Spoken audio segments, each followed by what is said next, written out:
முதல் ரீல்ஸ் மோகத்தில் இந்த மாதிரி எக்ஸ்ட்ரா மேரிட்டல் அஃபேர் போகுதுன்னு சொல்கிறீங்க.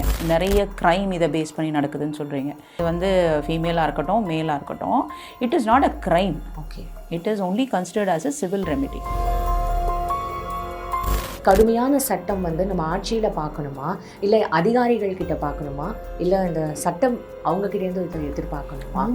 மூணு சைட்லேருந்தும் வரணும்ப்பா. இது வந்து என்கிட்ட ஆட்சி இருக்குது, என்கிட்ட அதிகாரம் இருக்குது, நான் என்ன வேணால் கொண்டு வரலாம், என்ன வேணால் பண்ணலாம். நீங்களே நிறைய கேசஸ் பார்த்துருப்பீங்க. ஆட்சியாளர்களுக்கு நடுவுலையும், அட்மினிஸ்ட்ரேட்டர்ஸ்க்கு நடுவுலையும், போலீஸ் ஆஃபீஸர்ஸ்க்கு நடுவுலையுமே பெரிய பிரச்சனைகள் இருக்குது. பல கேசஸ் நான் சொல்லுவேன். இப்போ ரீசெண்டாக நம்ம ஒரு கேஸ் பார்த்தோம். அந்த ஒய்ஃபை வந்து கொலை பண்ணுற அளவுக்கு போய்ட்டு, லக்கிலி ஷி டிட்ன்ட் டை. எல்லாமே ஈஸிலி அவைலபிள். ஸ்கூல் பிள்ளைங்க கிட்ட ட்ரக்ஸ் இருக்குன்னு சொல்லிட்டு நிறைய நியூஸஸ் வந்துச்சு இப்போ இடையில. ஸோ இந்த நியூ கவர்மெண்ட் வந்திருக்கவங்க அதை எங்கே சோர்ஸோ அதை டச் பண்ணிட்டீங்கன்னா.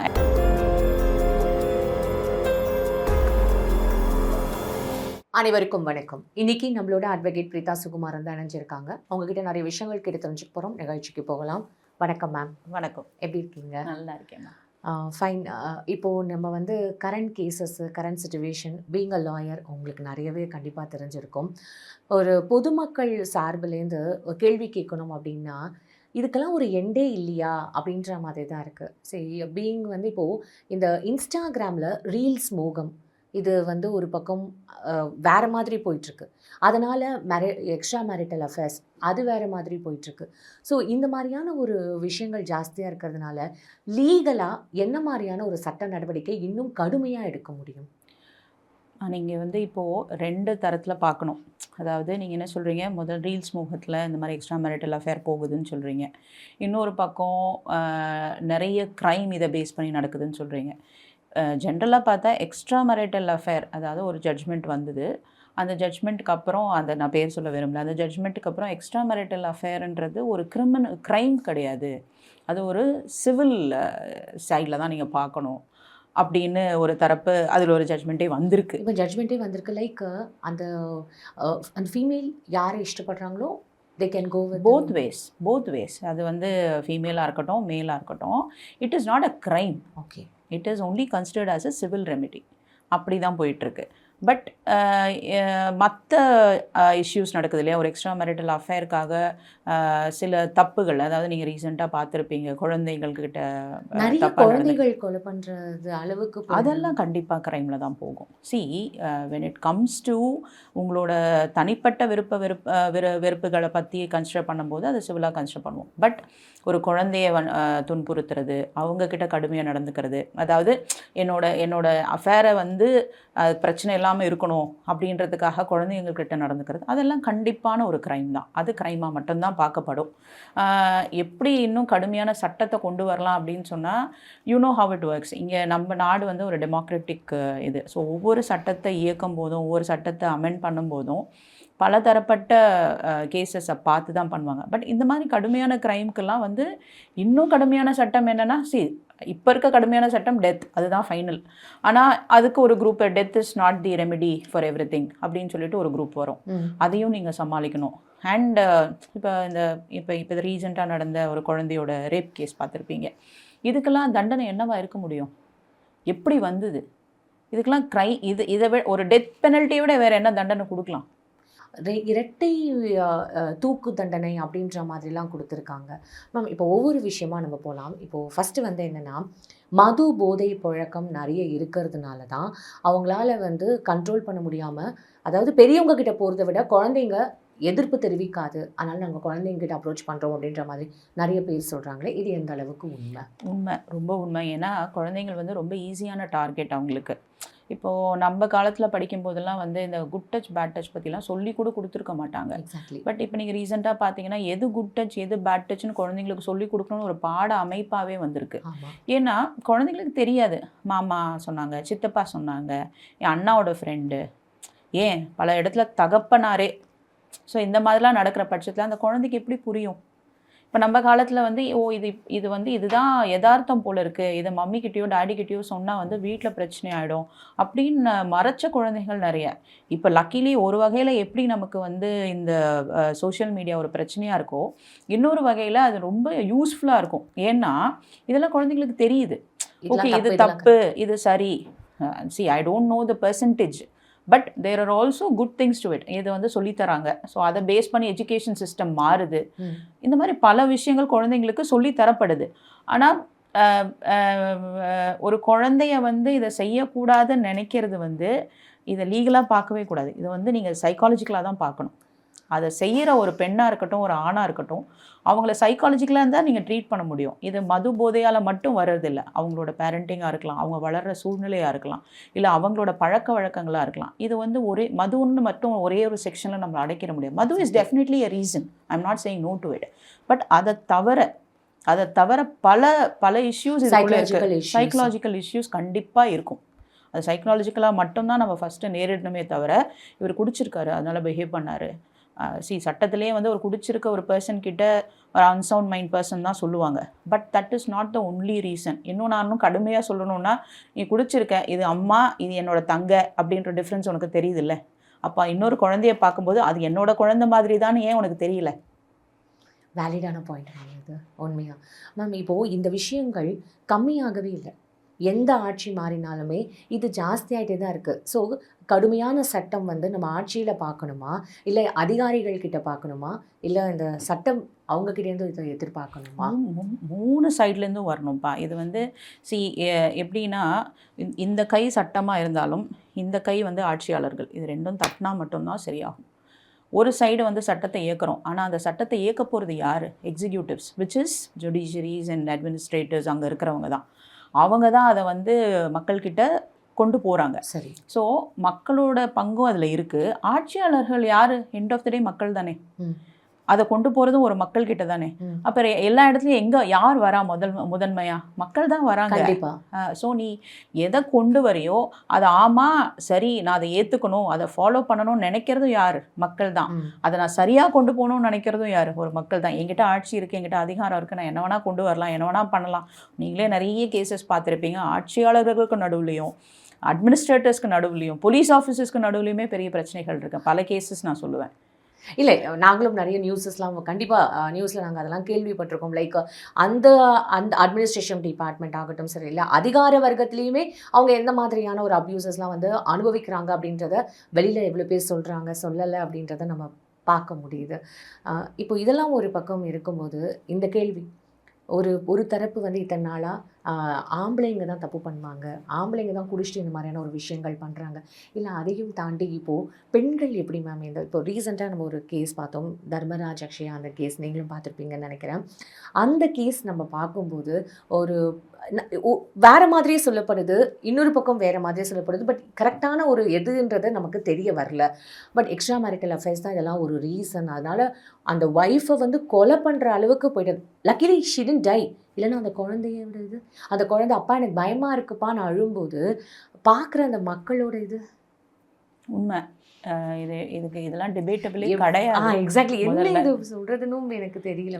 இதை வந்து நீங்கள் டிபேட் பண்ணவே முடியாது. நான் தான் இவ்வளோ நேரம் சொன்ன மாதிரி, அப்பானா இப்படி தான் இருப்பாங்கன்னு ஒரு குழந்தை எதிர்பார்த்துருக்கோம், என் அம்மா இப்படி தான் இருப்பாங்கன்னு ஒரு குழந்தை எதிர்பார்த்துருக்கோம். அது ரெண்டுமே இல்லைன்னும் போது அந்த குழந்தையோட மனநிலையை யோசிச்சு பாருங்கள். இது நீங்கள் ஒரு இன்சிடென்ட் வச்சு சொல்கிறீங்க, இது மாதிரி 1000 இன்சிடென்ட்ஸ் இருக்குது. குழந்தைய கொலை பண்ணுற அளவுக்கு போகிற தகப்பனார்கள், தாய்மார்கள். இல்லை, நமக்கு இங்கே கேசஸ் இருக்குது, நம்ம வந்து பார்த்துருக்கோம். பிரியாணிக்காக எக்ஸாக்ட்லி அதை தான் நான் சொல்ல வந்தேன். இதை நீங்கள் இப்போ கொஞ்சம் ஒரு வருஷம் கூட ஆயிருக்கும்னு நினைக்கிறேன், மறந்துட்டேன் கரெக்டாக யார். ஆனால் அந்த மாதிரி இருக்கிற தாய்மார்கள் இருக்காங்க, அந்த மாதிரி இருக்க தகப்பனார்களும் இருக்காங்க. இன்னும் நான் ஒரு சில கேசஸ்லாம் பார்த்தா 60 வயசு அதாவது ஒரு சீனியர் சிட்டிசன், அவங்க குழந்தை 18 வயசு குழந்தை தான், அவங்கக்கிட்ட மிஸ்பிஹேவ் பண்ணியிருப்பாங்க. இன்னொரு பெரிய கேஸ் பார்த்தீங்கன்னா, ஒரு பிளைண்ட் கேர்ள் கிட்ட ஒரு அப்பார்ட்மெண்ட்டில் 17 பேர் சேர்ந்து மிஸ்பிஹேவ் பண்ணியிருப்பாங்க. இதெல்லாம் நடந்துக்கிட்டு தான் இருக்குது. திரும்பவும் சொல்கிறேன், சோஷியல் மீடியா எந்த அளவுக்கு வந்து இவங்களுக்கு பிரச்சனையை உண்டு பண்ணுதோ, அதே நேரத்தில் இப்போ நீங்களும் நானும் பேசுறதுக்கு ரீசன் என்ன? சோஷியல் மீடியாவில் இதெல்லாம் வருது. ஏன் மேடம் எங்கே போய் நிற்க போகுது? இதெல்லாம் நடந்துட்டு தான் இருக்குது. நம்ம ஆதி காலத்துலேருந்து நடந்துட்டு தான் இருக்குது. அன்னைக்கு மக்கள் தொகை என்ன, இன்றைக்கி மக்கள் தொகை என்ன? அன்றைக்கி வந்து சில ஃபியூ இயர்ஸ் பேக் நான் பழைய படம்லாம் பார்க்கும்போது 80 கோடி மக்கள் தொகைன்னு பேசுவாங்க. இன்றைக்கி என்ன சொல்கிறாங்க? 160 கோடி மக்கள் தொகை, 140 கோடி மக்கள் தொகைன்னு சொல்கிறாங்க. ஸோ மக்கள் தொகைக்கு ஏற்ற மாதிரி பர்சன்டேஜ் போட்டு பாருங்களேன், க்ரைமும் அதே ரேட் ஆஃப் க்ரைமும் நடந்துட்டு தான் இருக்கும். பட் இப்போ ஜாஸ்தி ஆகிறதுக்கு ரீசன் அவைலபிலிட்டி. எல்லாமே ஈஸிலி அவைலபிள். ஸ்கூல் பிள்ளைங்க கிட்ட ட்ரக்ஸ் இருக்குன்னு சொல்லிட்டு நிறைய நியூஸஸ் வந்துச்சு இப்போ இடையில. ஸோ குட், ஐ மீன் எல்லா கவர்மெண்ட்ஸ்க்கும் வந்து நம்ம போடுற ரிக்வெஸ்ட் என்னென்னா இதை ஃபஸ்ட்டு கட் பண்ணுங்கள். ஸோ இந்த நியூ கவர்மெண்ட் வந்திருக்கவங்க நாங்கள் இந்த திட்டம் கொண்டு வரோம், அந்த திட்டம், so what ever it is, அதை எங்கே சோர்ஸோ அதை டச் பண்ணிட்டீங்கன்னா, and everybody knows it, it's not that nobody knows it. எல்லாருக்குமே சோர்ஸ் என்ன பிரச்சனை, எங்கேருந்து வருது, இது ஒரு எல்லாமே தெரிய வாய்ப்புகள் இருக்குது. நான் வந்து கண்டுபிடிக்க முடியாதுன்னா இல்லை. அண்ட் சரி, நான் வெளிநாடுகள்லையும் இருந்திருக்கேன். நம்ம தமிழ்நாடு போலீஸ், அதாவது இந்தியா போலீஸில் especially Tamil Nadu police were talked as one of the best. ஆமாம், ஸ்காட்லாண்டுக்கு அப்புறம் சொல்லப்படுற ஒரு, நான் யூகேல தான் இருந்தேன். அங்கே இருக்கும்போதே இங்கே இருக்க ஆஃபீஸர்ஸ் அங்கே ட்ரைனிங்க்கு வருவாங்க. ஸோ அவங்கக்கிட்டலாம் பேசும்போது, அவங்கக்கிட்டலாம் இன்ட்ராக்ட் பண்ணும்போது தெரியும். It's not that nobody knows it, but அவங்கள என்ன சொல்கிறது, இதை சொல்லலாமான்னு கூட தெரியல. அவங்களோட விஷன்ஸ் எல்லாம், அவங்களோட ஆக்ஷன்ஸ் எல்லாம் எடுக்க விடுறாங்களா, இல்லை அதுக்கு ஒரு தடை வருதா, அந்த தடையை நிறுத்துறதுக்கு இவங்க ஏதாவது ஸ்டெப்ஸ் எடுப்பாங்களா? ரைட்லி சார், மேபி அவங்களுக்கும் இன்டர்னல் ப்ரெஷர் என்ன இருக்குன்றது நமக்கு தெரியல அப்படின்றது ஒரு பாயிண்ட் இருக்கு. But to be very frank, Tamil Nadu police is one of the best police. நான் எனக்கு தெரிஞ்ச கொஞ்சம் அனுபவங்களில் one of the best police is what I have ever seen. But அவங்கள வந்து ஒரு சில இப்போ பெஸ்ட் ஆஃபீஸர்ஸை போடுறோம் அப்படின்னு கொண்டு வரும்போது ஒரு பொதுமக்கள் நம்பிக்கை என்ன, ஓகே இவர் வந்துடுவார், இவர் ஏதாவது சேஞ்சஸ் பண்ணிவிடுவார், இதுதான் ஒரு as a layman. But as an advocate நம்மளும் பார்க்கும்போது தெரியுது, இந்த ஆஃபீஸர் வந்ததுக்கப்புறம் இந்த சேஞ்ச் நடந்திருக்கு, இவங்க வந்தப்போ இந்த சேஞ்ச் நடந்திருக்கு, நம்மளும் பார்க்குறோம். ஸோ இதை வந்து அவங்கள வந்து ப்ரொசீட் பண்ண விடணும். ஓகே, அவங்கள விடணும், வந்து அது ஃப்ரீடம் கொடுக்கணும். எக்ஸாக்ட்லி. ஆனால் இதை மிஸ்யூஸ் பண்ணுற ஆஃபீஸர்ஸும் இருக்காங்க, மிஸ்யூஸ் பண்ணுற அட்மினிஸ்ட்ரேட்டர்ஸும் இருக்காங்க. அதாவது ஒரு கிரே ஏரியாலே இருக்கும். நம்மளுக்கு வந்து ஒரு என்ன கரெக்டான ஆன்சர்னே தெரியாது. சம்டைம்ஸ் ஒரு லேமன், சரி அட்வொகேசிலாம் விட்டுட்டு ஒரு லேமனாக யோசிச்சு பார்க்கும்போது what is it, why is it stopping you from doing இட்னு நமக்கு தோணும். இன்னுமே வந்து பப்ளிக்கு வந்து அவேர்னஸ் இல்லைன்றீங்களா? இப்போது இந்த பொதுமக்களுக்கு இங்கே சிட்டியில் இருக்கிறவங்களுக்காவது ஓகே, அட்லீஸ்ட் கொஞ்சம் அவேர்னஸ் இருக்குது, சில விஷயங்கள் தெரியாதுன்னு சொல்லலாம். ரூரல் ஏரியாஸில் மக்களுக்கு எந்த அளவுக்கு ஒரு புரிதல் இருக்குன்றது இன்னும் கொஸ்டின் மார்க்காகவே இருக்குன்னு நீங்கள் நினைக்கிறீங்களா? ரூரல் ஏரியாஸ் பொறுத்த வரைக்கும் ஆக்சுவலி ஸ்பீக்கிங் நான் சிட்டியை விட கொஞ்சம் ஸ்மார்ட்டாக இருக்காங்கன்னு நான் நினைக்கிறேன். ஏன்னா இது என்னோட பர்சனல் ஒப்பீனியன். ஏன்னா சிட்டியில் இருக்கிறவங்களுக்கு ஒன்ஸ் ஒரு ரூரல் ஏரியாவிலேருந்து நான் ஒரு ஐடி கம்பெனிக்கு வேலைக்கு போகிறேன்னு இங்கே வரும்போது அவங்களோட அந்த ரூரல் மைண்ட் ஒன்று இருக்குது இல்லையா, அந்த மைண்டை வச்சு அவங்க இன்னும் கொஞ்சம் ஃப்ரீடம் இருக்குது, அது வேறு விஷயம். அவங்க வீட்டில் ரொம்ப ஆர்த்தடாக்ஸாக வளர்த்துருப்பாங்க, இங்கே வந்தோடனே கொஞ்சம் ஃப்ரீடம் இருக்கும், but they know when to stop.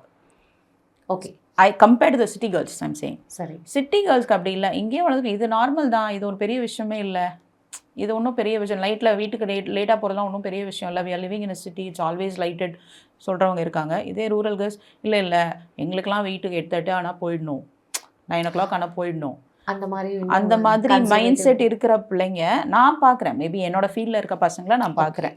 சிட்டிக்கும் அந்த ரூரலுக்கும் இருக்கிறவங்க, rural people are still matured enough than city girls is what I feel. Okay, இப்போ பேக் டு த பாயிண்ட். இந்த முன்னாடி வந்து இதை சொன்னோம், ஜென்ஸ் வந்து தப்பு பண்ணுறாங்க அப்படின்னு நம்ம சொல்லும்போது ஈக்குவலாக இப்போ பெண்களும் ஜாஸ்தி தவறுகள் பண்ணுறாங்க. லைக் இந்த எக்ஸ்ட்ரா மேரிட்டல் அஃபேர்ஸ் வந்து இப்போ பேசுகிறது தான் ஜாஸ்தி. இன்னொன்று, இந்த சட்டத்தை வச்சு பெண்கள் வந்து என்னை ரேப் பண்ணுறாங்க, என்னை வந்து அப்யூஸ் பண்ணுறாங்க, அதை வச்சு த்ரெட் பண்ணி பிளாக்மெயில் பண்ணி பைசா வாங்குறது அப்படின்ற கேசஸ்லாம் உண்மையாகவே இருக்கா? அது எந்த அளவுக்கு உண்மையாகவே இருக்குது? ஏன்னா அவங்களுக்கு ஃபேவரபுளாக எப்படி வந்து see I'm not saying completely against women, but there are women who use it as a weapon. அதை ஒரு வெப்பனாக யூஸ் பண்ணி மேட்ரிமோனியல் டிஸ்பியூட்ஸில் அவங்களுக்கு ஃபேவரபுளாக ஆர்டர் வாங்குறது, அவங்கள வந்து கோர்ட்டுக்கு இழுக்கிறது. ஸோ ஏன்னா முன்னாடி வந்து விமென்காக ஆக்டே இல்லை, like they were considered as like okay இதெல்லாம் ஒரு ஃபேமிலி இஷ்யூ அப்படின்னு இருந்தது. ஒன்ஸ் ஆக்ட்ஸ் கேம் இன்டு 2005 வந்து அந்த பார்ட்டிஷனில் அவங்களுக்கு இது இருக்குது, உங்களுக்கும் பங்கு இருக்குன்னு வந்தது. ஸோ அவங்கள வந்து ஒவ்வொரு இடமா கொண்டு வரும்போது they also feel why only man, ஏன் மேனுக்கு மட்டும் அந்த இது, விமனை வந்து ஏன் இன்னும் ப்ராப்பர்ட்டியாகவே வச்சுருக்கீங்க, வை ஷுட் ஏன்னா ஒரு ஹஸ்பண்ட் கல்யாணம் பண்ணிக்கிறாங்க, ஒரு எதிர்பார்ப்போடு அவங்களும் கல்யாணம் பண்ணியிருப்பாங்க. ஆனால் ஹஸ்பண்ட் வந்து அந்த எதிர்பார்ப்பை ஃபுல்ஃபில் பண்ணாமல், நான் சொல்கிறது மன ரீதியாகவும் உடல் ரீதியாகவும் அவங்க பேசணும்னு நினைப்பாங்க, இவங்க ஒர்க் ப்ரெஷரில் பேசுகிறதுக்கு டைம் இருக்காது. அப்போது ஒரு விமனுக்கு என்ன தேவைப்படும், நீ எப்படிப்பட்ட ஒரு ஆணாக இருந்தாலும் சரி, நான் உனக்கு கல்யாணம் பண்ணிட்டேன், நீ என்கிட்ட அன்பாரு, அதை தான் எதிர்பார்ப்பாங்க. அது நடக்காத பட்சத்தில் என்ன பண்ணுவாங்க, யார் பேசினாலும், ஈவன் ஒரு பக்கத்து வீட்டு ஒரு தாத்தா பேசினா கூட சொல்லுங்க தாத்தா அப்படின்னு பேசுறன்னு தான் நினைப்பாங்க. பட் அதை வந்து ஒரு ஆண்மகன் புரிஞ்சுக்கிட்டா okay, they are easily handleable. But I would say உங்கள் கொஷனுக்கு வரும்போது there are also a certain percentage of women who don't say okay என் ஹஸ்பண்ட் கரெக்டாக தான் நடந்துக்கிறாருன்னு அதை அக்னாலேஜ் பண்ணிக்கிற விமன் ஒரு பர்சன்டேஜ் ஆஃப் விமன் இல்லை தான். இது வந்து எத்தனை விமன் வந்து அதுக்கு ஃபார் போடுவாங்கன்னு எனக்கு தெரியல. But there are also women. நம்ம எல்லாரும் இப்போ ஒர்க் பண்ணுற ஒர்க் கல்ச்சரில் பார்க்கும்போது அவங்களே பார்ப்பாங்க, ஒரு விமனுக்கு ஒரு விமன் தான் எதிரியாக இருப்பாள். அவளோட ப்ரமோஷனாக இருக்கட்டும், ஆமாம், ஒரு ப்ரமோஷனாக இருக்கட்டும், ஒரு இதுவாக இருக்கட்டும், அந்த இடத்துல ஒரு விமன் வந்து ஸ்டாப் பண்ணுறது இன்னொரு விமனை தான் இருப்பாள். ஆப்போசிட் ஜெண்டர்லேருந்து அந்த அளவுக்கு ப்ரெஷர்ஸ் கம்மியாக தான் இருக்கும் when compared to women. So விமனும் பண்ணுறாங்களா அப்படின்னு கேட்டிங்கன்னா plain answer is yes. There are problems happening from the women's side also.